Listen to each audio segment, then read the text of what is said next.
सुना है और वो जो भी बातें उन्होंने करी हैं वो सब आपके लिए भी है कि सरकार आपको पेंशनर के रूप में जो लाभ दे रही है उन लाभों को बचाए रखने के लिए थोड़े से बचे लो, ये भी दिख जाएंगे। हाँ अब बोलो सर। सरकार जो लाभ आपको पेंशन के रूप में दे रही है उन लाभों को बचाए रखने के लिए आपको संघर्ष करने की जरूरत है। सरकार ने कुछ ऐलान सुना दिए हैं, आपने सुन लिए हैं कि डीए बंद कर देंगे, ये सुविधा छीन लेंगे, 18वें और 8वें कमीशन में पेंशन को लाभ नहीं मिलेगा। ठीक है, अगर उनको बचाए रखना है तो उसके लिए आपको संघर्ष करना पड़ेगा। संघर्ष कुछ नहीं है, केवल आपको एक संख्या बल सरकार के सामने रखना है और कुछ नहीं करना। सरकार को लगे कि इतनी जनता ये मांग करने आई है, क्योंकि राजनीति है, ये वोट की राजनीति है कि जहां संख्या बल ज्यादा होगा वहां बात सुनी जाती है।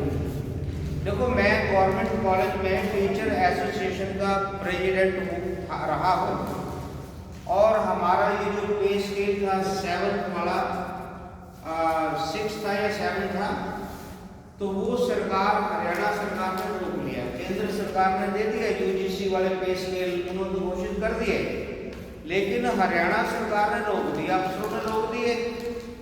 वो कहते हैं कि भी हमारा भी यही पे स्केल, तुम्हारा भी यही स्केल, जाओ, ये नहीं तुम्हें मिलता।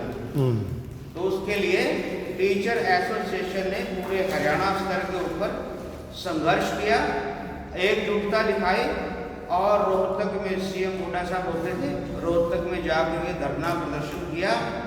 वो संख्या बल इतना था कि जो नोटिफिकेशन हरियाणा सरकार ने रोका हुआ था वहीं ऑन द स्पॉट वो नोटिफिकेशन आ गया कि लो आपका पे स्केल हमने दिया, पे बैंड 4, अगर आपको जानकारी हो। तो मेरा ये कहने का मतलब है, देखो ये साथी बहुत ज्ञान रखते हैं, आपको भी पता है। मैं इसका मूल मंत्र आपको बता रहा हूं कि सफलता कैसे मिलती है। सफलता संख्या बल से मिलती है। संख्या, अगर आपको चाहिए कि हमारा डीए ना रुके, आपको चाहिए कि 8वें कमीशन में हमारा कुछ हिस्सा मिले, ऐसी बहुत सारी बातें हैं। कम्यूटेड पेंशन की बात कर दी है, एक वो इंक्रीमेंट की बात की है कि लास्ट में आपने 6 महीने उससे ज़्यादा की सर्विस की है तो उसका इंक्रीमेंट का लाभ मिले। तो भाई ये तभी मिलेगा जब आपको घर से बाहर निकलना पड़ेगा, संस्था के साथ जुड़ना पड़ेगा, जहाँ बुलाया जाएगा वहाँ आपको पहुँचना है। ये काम आदमी जीते जी ही कर सकता है। ये काम चलने फिरने का आदमी जीते जी ही कर सकता है। और उसके बाद तो वो कहते हैं बोल मिट्टी दे बाबा, जब बाबा मिट्टी हो जाता है ना फिर कुछ नहीं कर सकता। तो कर्म करो, भगवान कृष्ण का उपदेश है कलयुग के लिए, कर्मण्य वाली कारक से। अगर कुछ हासिल करना चाहते हो, कुछ बचाना चाहते हो तो आपको कर्म करना हो, ठीक है।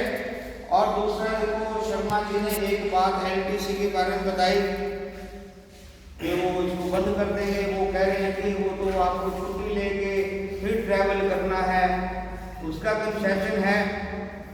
देखो, लीव का मतलब छोड़ना भी होता है, क्यों जी? छोड़ना होता है। छोड़ने का मतलब क्या है? घर छोड़ो, ट्रैवल करो और कंसेशन ले लो। वो जो अफसर बोल रहा था ना, वो हमारे जैसे ही व्यक्ति है जिसने आपके सामने क्वेश्चन लगा दिया कि वो तो छुट्टी लो फिर ट्रैवल करो।